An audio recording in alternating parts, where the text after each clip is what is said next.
Hey friends, Peggy Hall back with you from thehealthyamerican.org, streaming live. And many of you are asking me to do some coverage on the Texas floods. Well, I'll tell you what, there are so many people that are looking into the things that just don't add up. And you know that I am someone that's a critical thinker. You are as well. And we like to dig deeper and to not trust the headlines. What I'm going to do is a 2 or 3 part series for you.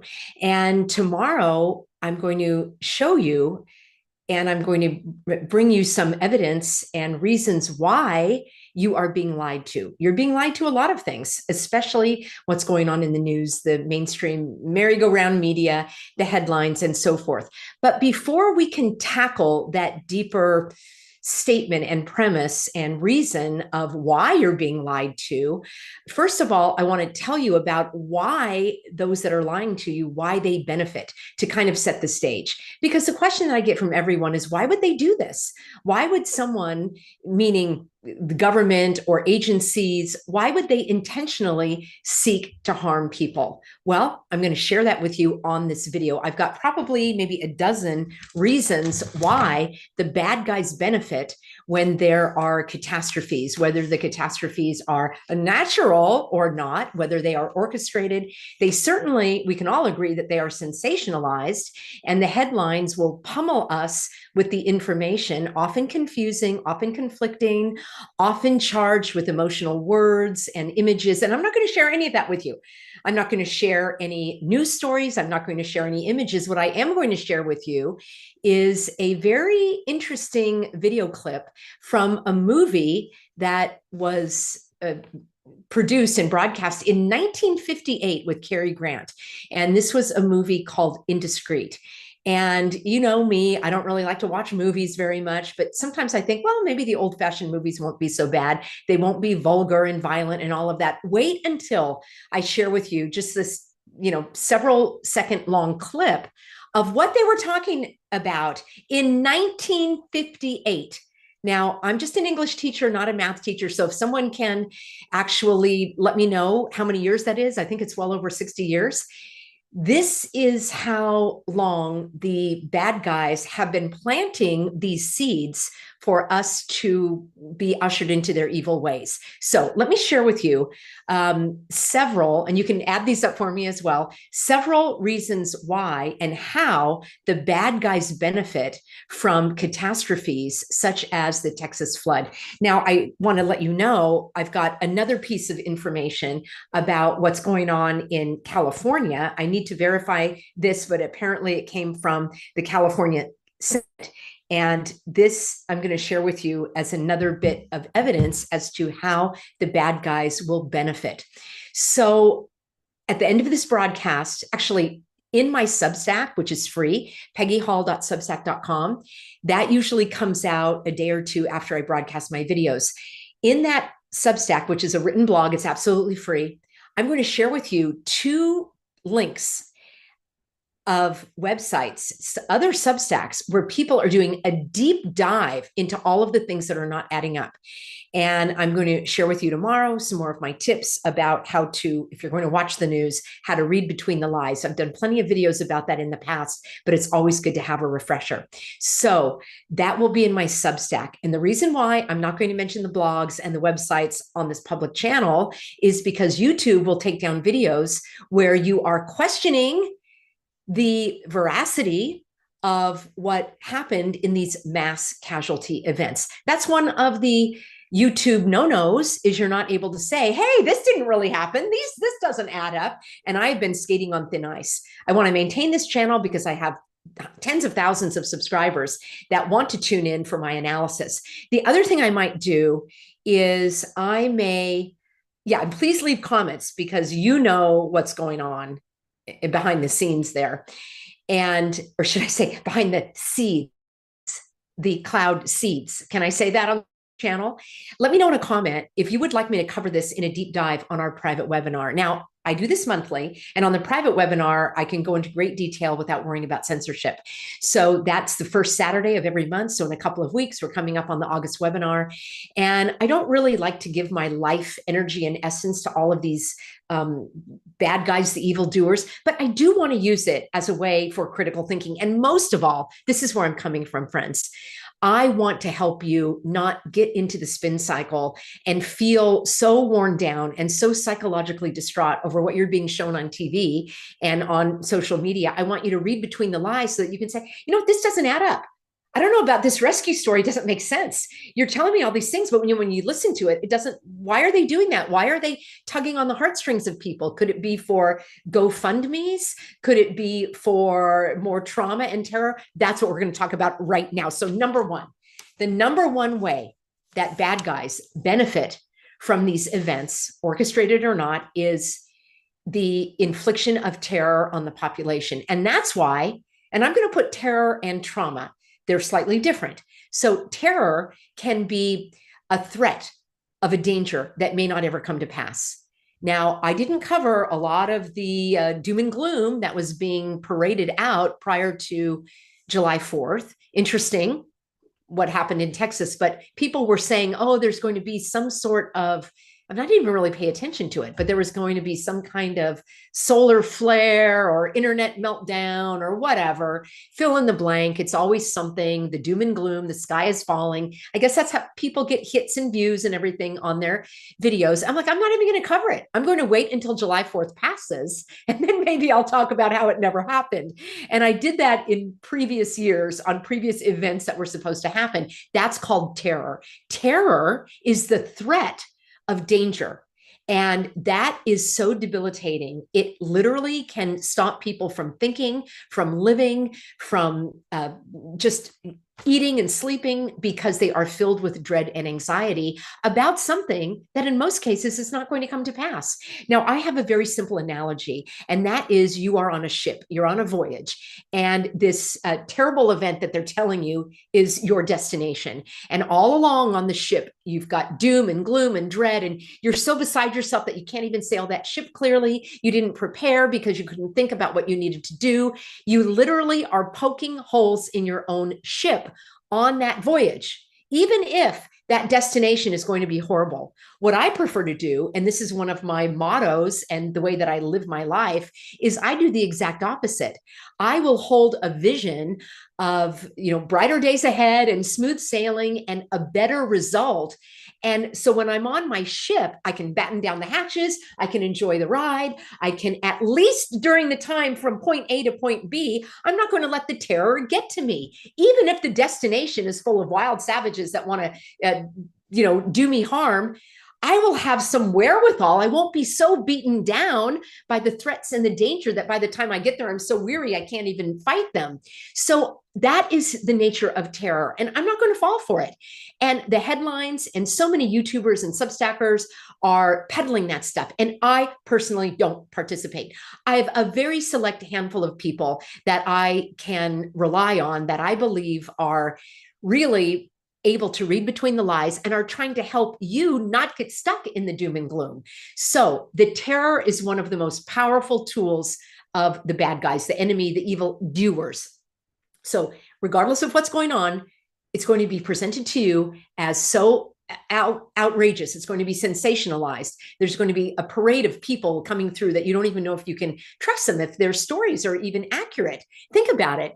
If you're going to a court of law and you're trying to argue a case, and you need to bring evidence and you need to bring witnesses that are actually trustworthy, and the jury is told to disregard any evidence or testimony from a witness that can be proven not to be trustworthy. How do they prove that? They lied in other cases. They perhaps weren't really on the scene. Their story doesn't add up. Maybe they are in dire straits financially and they needed money. Maybe they were already in jail. So you look at the person's history and their story, which is why some of those that are in power, you need to look at their history, and did they lie and did they cheat? Yes, they did.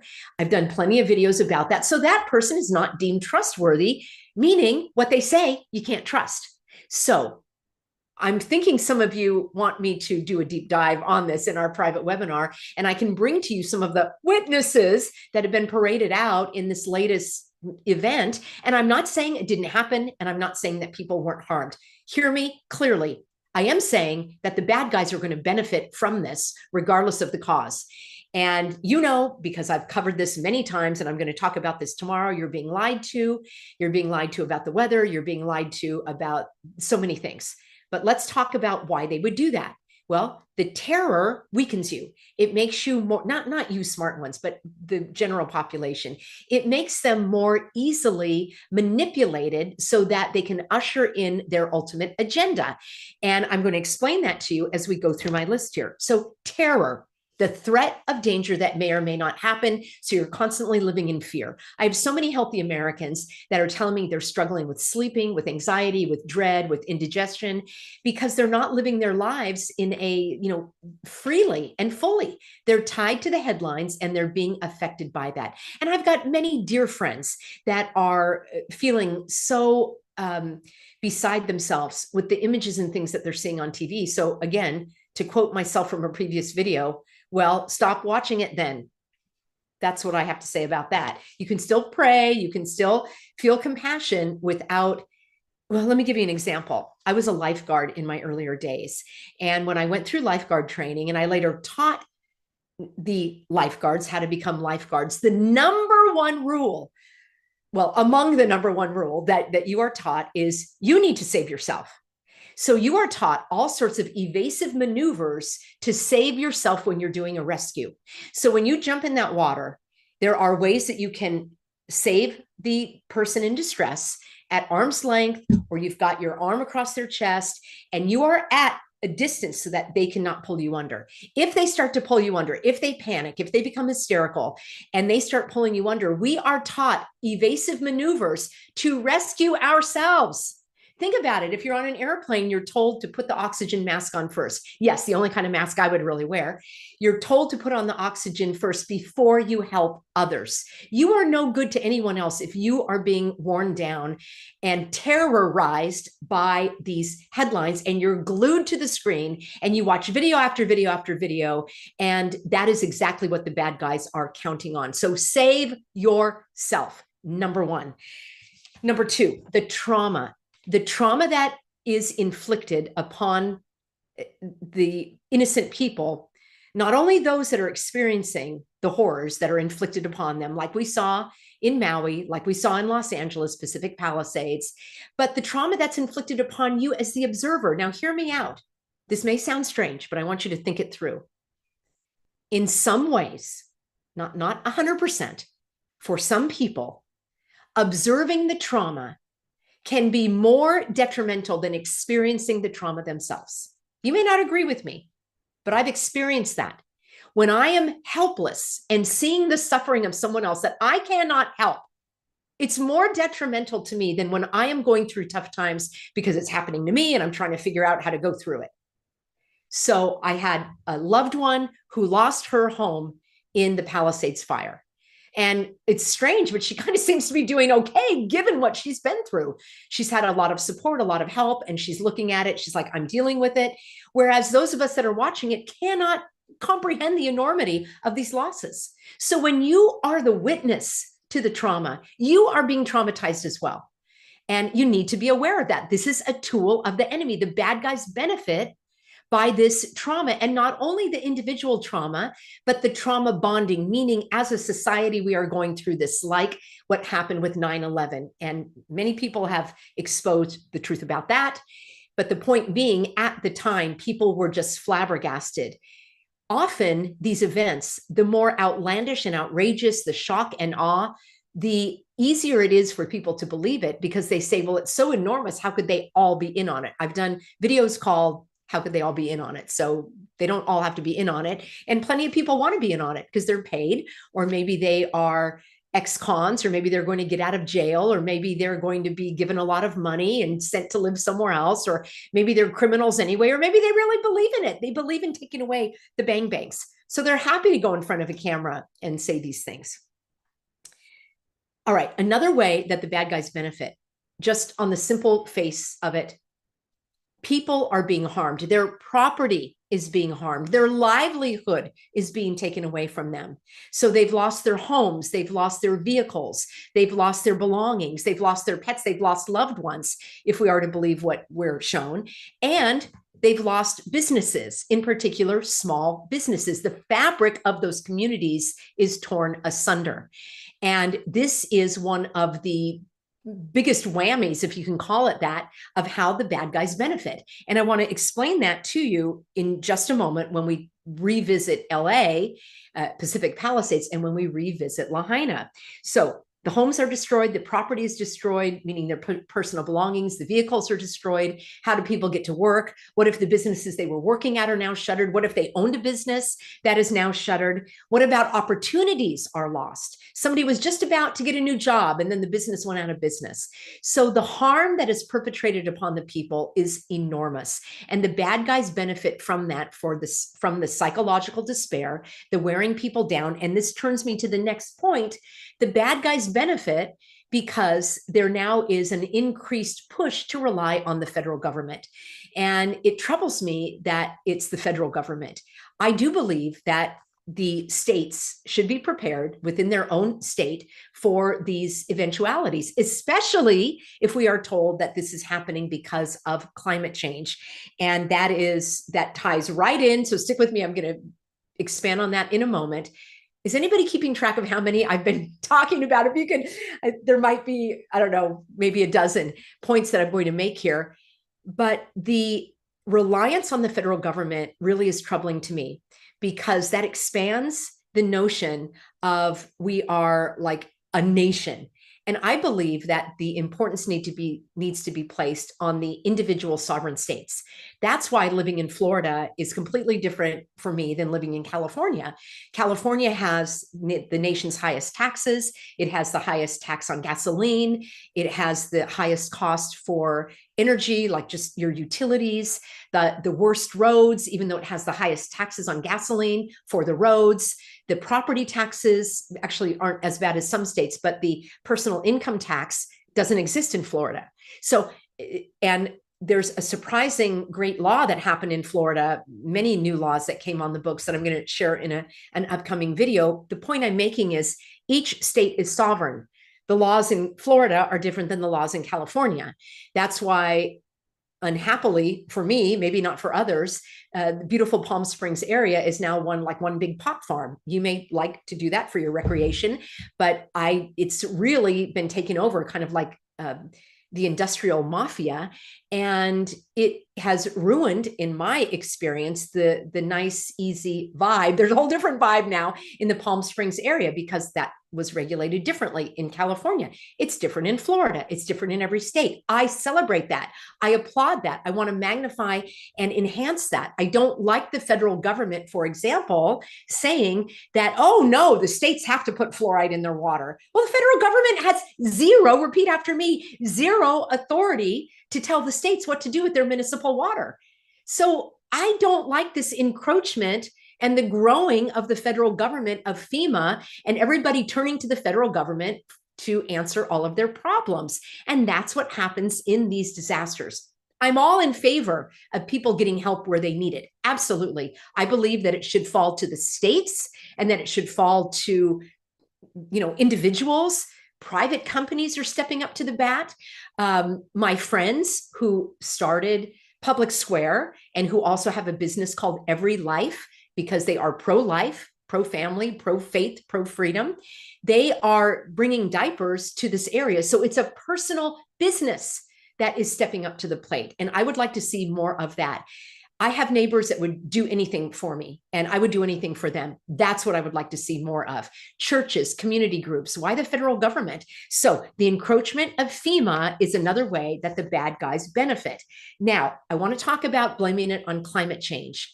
If these governors and others are saying climate change is the culprit, and you're going to hear that again and again. Yes, we've had the stories about the weather manipulation. I'm going to talk about that tomorrow. I'm just looking at the face value of what people are going through and how the bad guys benefit. We'll dig a little deeper into the lies tomorrow. So if you're just hopping on board, rest assured that's going to have its own video. So if these governors know that climate change is making the weather worst, because worst is worse than worse, then don't you think they would have prepared better with having more resources, with having more first responders? Now, I was here in Florida last year during the Hurricane Milton, and it was unbelievable how this state was prepared for the hurricane and the tornadoes. There were dozens and dozens of utility vehicles that were staged at my local grocery store. The grocery stores closed, really interesting. So you had to prepare in advance. And these utility trucks were ready to go at a moment's notice where they needed to go for the down lines to make sure, and other ambulances and others to go help those that were being affected by this extraordinary event that even people that have lived here their whole lives say they had never seen, however many, over 100 tornadoes in a 15-minute span that took out a number of houses right a mile from where I am. So the state of Florida was prepared. They had gasoline, they had first responders. And I love that DeSantis says, we're Floridians. We go through this all the time. We're prepared for hurricanes. Now, I will say Floridians are not prepared for weather that is under 60 degrees because that's just not right for Florida. So it's kind of a joke that people complain about the cold weather, but they are out there for the hurricanes. I think I'll have to share a funny meme with you as we get closer into hurricane season.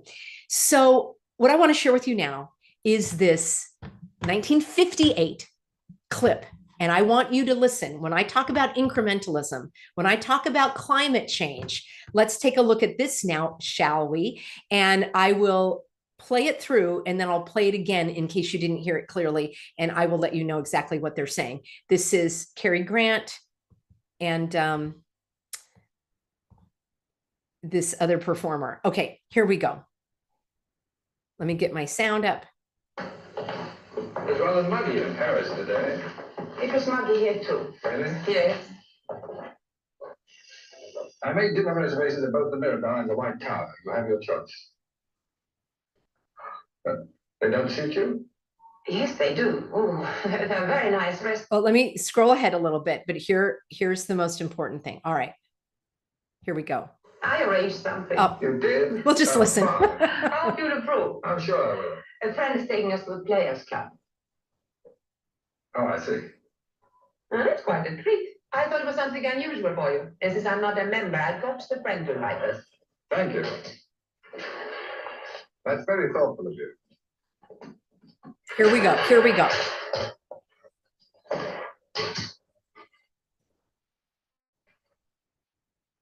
It's unusual for the weather to be so muggy at this time of year.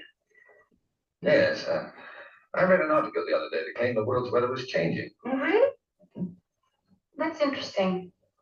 Yes, isn't it? Did you catch that?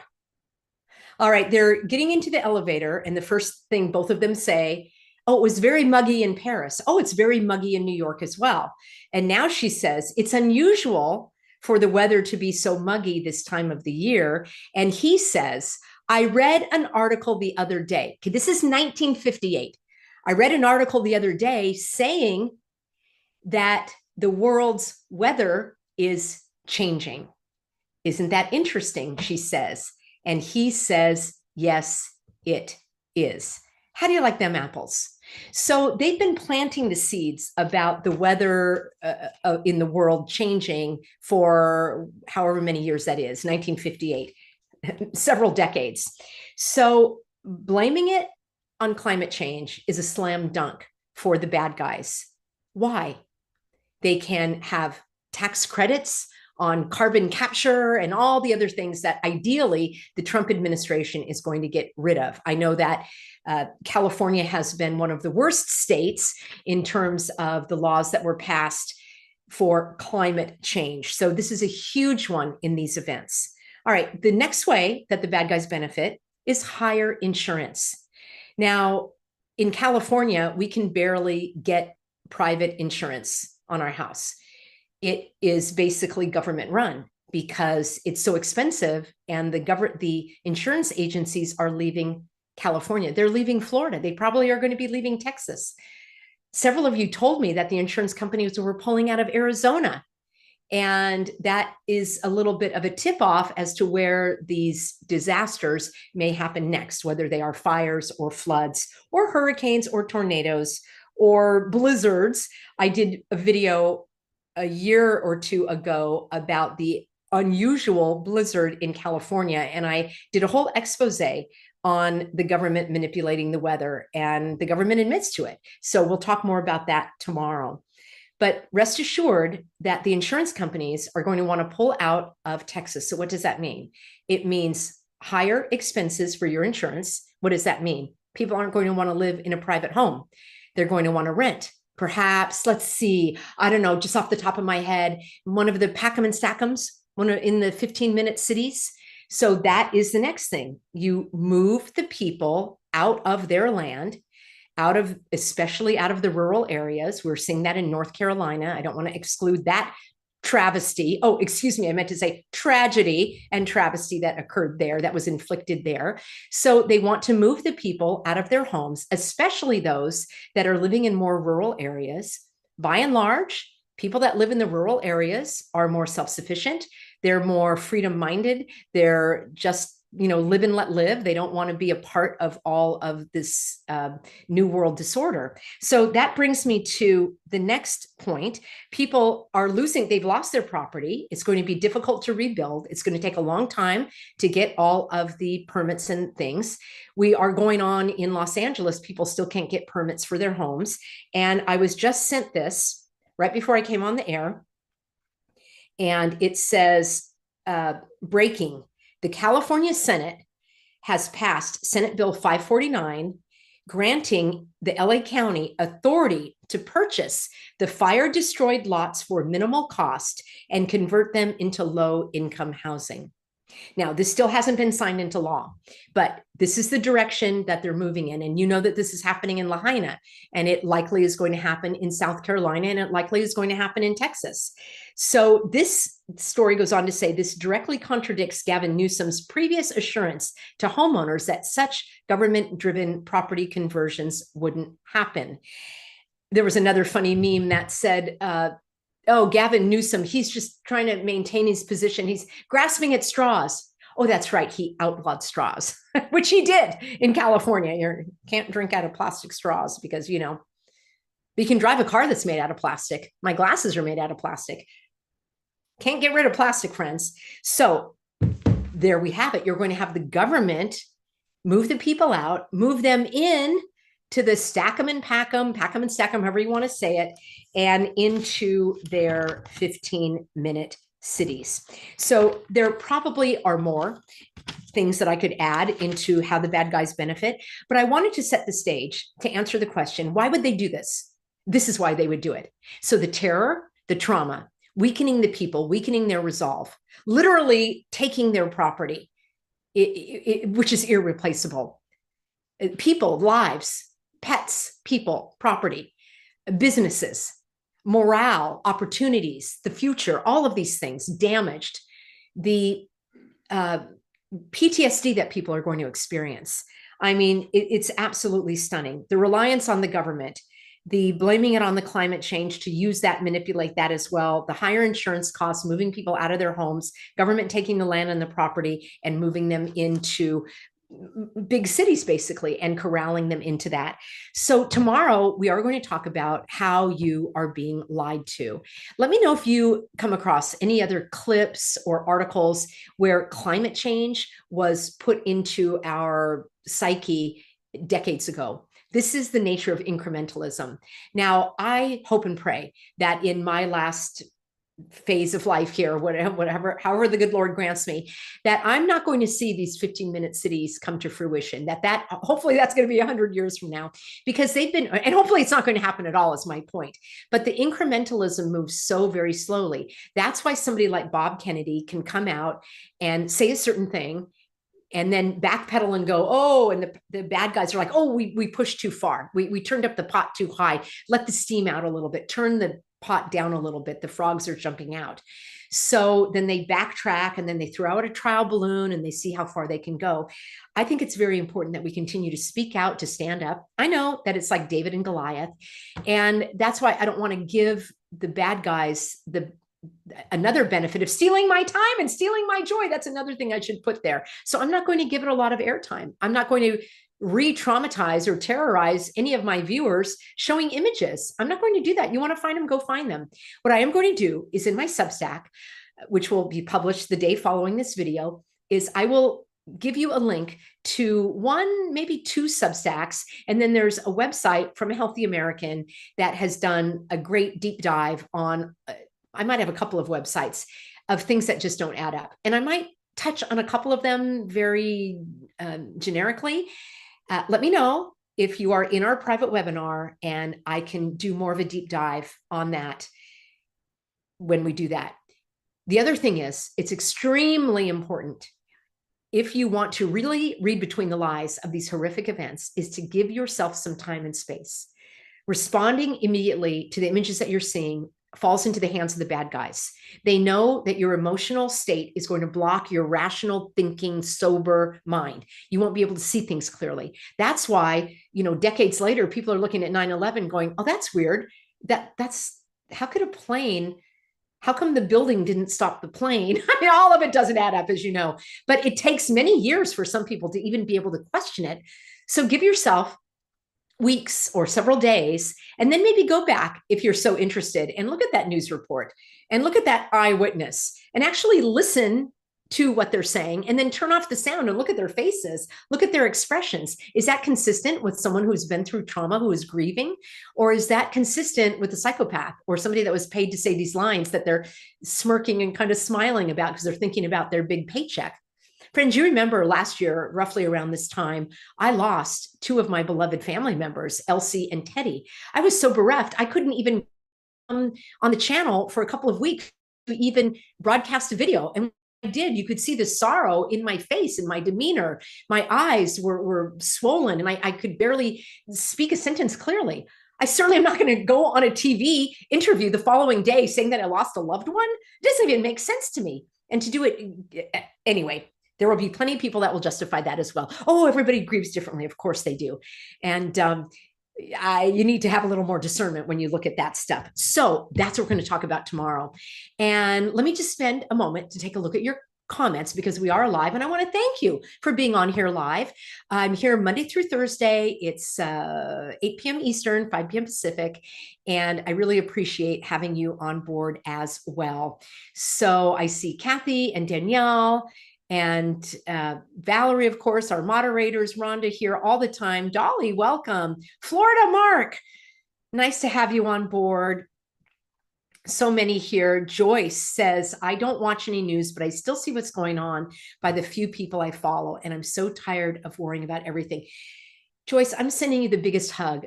We have been connected for years. I think back on the Facebook days. I'm not even on Facebook. Friends, I'm not even on Instagram anymore. It's too much. I like YouTube. I love my audience here. And Joyce, I agree with you. And you are taking such a wise approach to stop worrying about it, follow a few people here or there that, you know, can give you analysis or insight, and not be riveted and give away your life and joy. Rhonda says the same thing. It's exhausting, and she chooses to do other things. Laura Ann makes a great point. If the states will cover this, meaning the cost of recovery and rescue and all of that, then we need a decrease in our federal taxes so we aren't paying twice. Yeah, we need to decrease in our federal taxes. That's for sure. Oh my gosh. Hi, Ted, Tad, Lynn.